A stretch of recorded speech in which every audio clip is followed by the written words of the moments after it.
En el mundo hay crímenes, abusos, genocidios. ¿Por qué permite Dios la maldad en el mundo? La verdad que es una pregunta que ha estado en la mente del hombre desde siempre. La Biblia reconoce la existencia del mal. La Biblia nos dice que Dios no es el autor y el creador del mal, pero la Biblia dice que sí Él es soberano sobre todas las cosas, incluyendo el mal. En ese sentido, la explicación bíblica del origen del mundo, del mal en el mundo, es por la caída de Satanás como uno de los ángeles que se reveló de su estado original, porque el Satanás y sus secuaces son criaturas de Dios, fueron ángeles creados por Dios. Pero Dios, obviamente, no fue el causante de que ellos pecaran y se rebelaran contra Dios. Y a partir de ahí es la explicación de toda la inclusión del mundo en la raza humana. O sea, la tentación contra Adán y Eva se explica a partir de ahí. Y a partir de la caída de Adán en Génesis capítulo 3, toda la existencia del mal en el mundo. Ahora, ¿cómo nos relacionamos nosotros con el mal?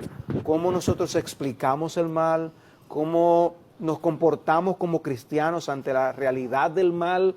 Estas son cosas complejas que en poco tiempo nosotros no vamos a poder abundar. Eso ameritaría un programa completo o más de un programa.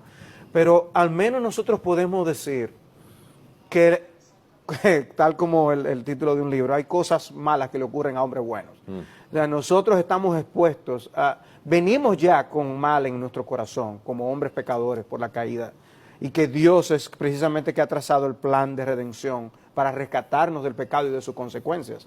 Pero ¿cómo lidiamos nosotros con el hecho de que por causa del pecado y las consecuencias que trajo el pecado al mundo nos enfermamos, o que tenemos que ser objetos de un crimen, o si no nos hieren a nosotros, hieren a otro? ¿Por qué yo puedo ser objeto de enfermarme por una pequeña bacteria o por un virus y aún hasta morir por ello? Son las consecuencias del pecado en sentido general.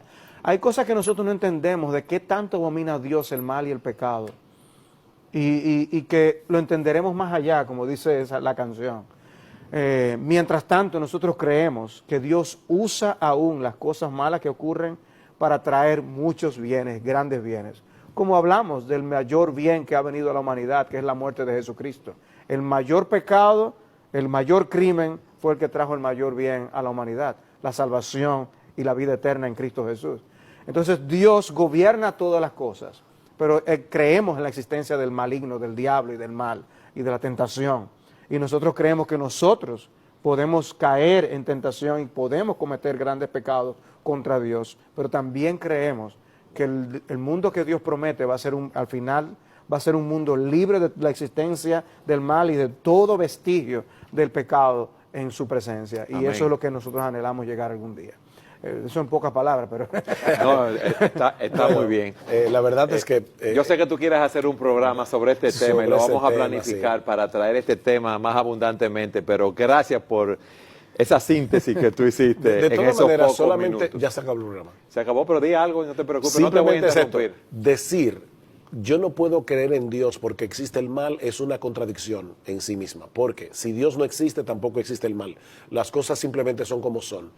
Para que exista el mal tiene que existir el bien que lo contrasta.